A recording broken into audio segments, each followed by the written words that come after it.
তো hello guys, welcome back to my channel. তো আশা করছি তোমরা সবাই ভালো আছো, আমিও খুব ভালো আছি। তো দেখো আজকে রেসিপিতে হচ্ছে হারা হারা সমোসা, হারা হারা পুরি। তো তোমরা তো সবাই জানো হারা সমোসা, হারা পুরি মানে কি, মানে আমাদের সবুজ লুচি আর সবুজ সবুজ সিঙ্গারা। তো আমরা এখন সিঙ্গারা লুচি বানাতে বসে পড়েছি। দেখো ময়দাটা নিয়ে নিলাম গাবলাতে। তো তার আগে আমরা এই বাটিটাতে গরম জল দিয়ে চিনি গুলিয়ে নিয়েছি। এখন দেখো এই ময়দার মধ্যে দিয়ে দেবো স্বাদ মতো লবণ, আর দিয়ে দেবো স্বাদ মতো বা পরিমাণ মতো বেকিং সোডা বা খাওয়ার সোডা। তো আমাদের খাওয়ার সোডা দেওয়া হয়ে গেছে, লবণ দেওয়া হয়ে গেছে। এখন একটু মাখিয়ে নিলাম। তো এরপরে দেবো আমরা সাদা তেল। আমরা দিয়ে দিলাম সাদা তেল। সাদা তেল দেওয়ার পরে একটু নাড়িয়ে চেড়ে মাখিয়ে নিলাম। তো দেখো আমাদের প্রায় মাখানো কমপ্লিট হওয়ার মতো। তো তোমরা দেখতে পাচ্ছ, তো মাখিয়েই চলেছে। এইবার দিয়ে দেবো গরম জল। তো আমরা গরম জল করে এনেছিলাম, সেই গরম জলটা অল্প অল্প দিয়ে মাখাতে লাগবে। দেখো আমি গরম জলটা দিয়ে মাখাচ্ছি। দেখো যতটা গরম জল দিয়েছিলাম প্রায় কিন্তু আমার ময়দাটা মাখানোর মতো হয়ে গেছে। তো আর অল্প একটু গরম জল লাগবে, তো আর অল্প একটু গরম জল দিয়ে দিলাম। তো দেখো আমার গরম জলটা দেওয়া হয়ে গেছে। এই দেখো আমার ময়দাটা কিন্তু মাখা হয়ে গেছে। তো এবার আমি বসে পড়েছি ফুড কালার দিয়ে। তো এবার বুঝতে পারছি না কোন ফুড কালারটা দেবো। বিশেষ করে না 10 রকমের ফুড কালার আছে। তো আমি ভাবলাম কি সবুজ কালারটা দিয়েই করা হোক।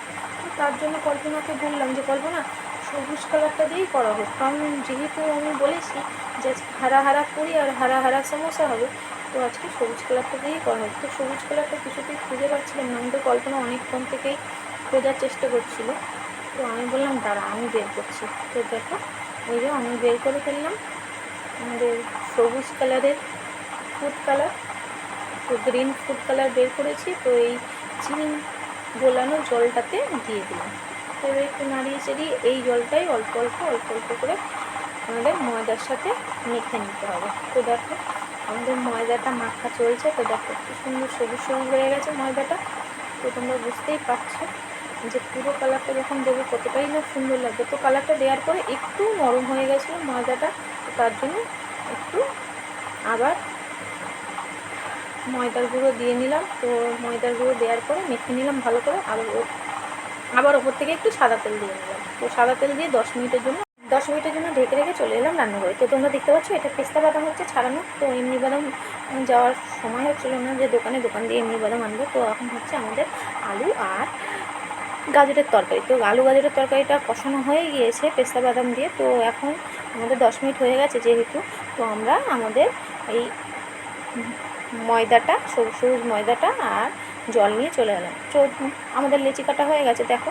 তো আমাদের লেচি কাটা হয়ে গেল, লেচি বেলাও হয়ে গেল। এবার আমরা চাকু দিয়ে কেটে নিয়ে এবার সিঙ্গারাটা বানাতে বসে পড়লাম। তো দেখো ও কল্পনা একাই করছিলো। তো আমার শাশুড়ি মা বললো একা পারবি না, তো আমি এসে একটু হেল্প করি। তো দেখো আমাদের শাশুড়ি মাও চলে এসছে। আমার শাশুড়ি মা বেলছে আর তারপরে চাকু দিয়ে কেটে দুজনে করছে। তো খুব তাড়াতাড়ি হয়ে যাবে দুজন মিলে করলে। তো দুজন মিলে করতে শুরু করলো, তার মধ্যে আমার চা চলে আসলো। তো আমি চা খেতে শুরু করলাম আর ভিডিও বানাতে শুরু করলাম। তো ততক্ষণে ওরা সিঙ্গারাগুলো রেডি করতে লাগলো। তো ততক্ষণ আমার চাটা খাওয়া হয়ে গেল, তারপরে আমি ভিডিওটা করছিলাম। তারপর দেখো কতগুলো সিঙ্গারা হয়েছে, আর একটা সিঙ্গারা বাকি, এই যে এক্ষুনি হলেই শেষ। তো এবার আমরা চলে যাবো রান্নাঘরে। তো রান্নাঘরে গিয়ে এগুলো ভাজবো। তো রান্নাঘরে চলে এসেছি। দেখো কতগুলো সিঙ্গারা ভাজাও হয়ে গেছে। তো আমি কল্পনাকে বললাম দে একটা খেয়ে টেস্ট করে দেখি, কিন্তু ওকে আমি বললাম যে দেখ আমাদের সবুজ সিঙ্গারা কেমন কালো কালো হয়ে গেছে। যাই হোক, কালো হোক আর যাই হোক, খেতে ভালো হলেই হবে। তো চলো শাশুড়ি মার কাছে নিয়ে যাওয়া যাক কি বলে। কেমন হয়েছে? আমার শাশুড়ি মা বলে দিয়েছে খুব টেস্ট হয়েছে। আর এই বাটিতে দুটো, একটা আমি খাবো, আর এই দেখো তোমাদের গুড্ডু খাবে বলে ও মুখ নাড়াচ্ছে। ওকে একটু বাদে দেবো। কিছুটা ময়দা ছিল সেটা দিয়ে লুচি বানিয়ে নিয়ে এসছে। দেখো তাহলে প্রথম দিকে যেটা বলেছিলাম সেটাও হয়েছে, পরেরটাও হয়েছে। এরপরে সস দিয়ে এটাকে নাম নাম করে খাওয়া হবে। টপাটাপ খাচ্ছে কিন্তু কিছু বলছে না। তোমরা দেখতেই পাচ্ছ আমার বড়মশাই হাম করে খাচ্ছে, আর আমাদের কল্পনা খুবই বিরক্ত করছে, আমাকে ভয়েস দিতে দিচ্ছে না, তার জন্য নতুন করে আবার ভয়েস দিলাম, এই ভয়েসটা বন্ধ করে। তো তোমাদের যদি ভিডিওটা ভালো লাগে তাহলে অবশ্যই লাইক কমেন্ট শেয়ার করো, আর সাবস্ক্রাইব করে আমার সাথে থেকো, আমার পাশে থাকো। তো আজকের ব্লগটা এই অবধি, ফিরে আসছি আবার পরের ব্লগে।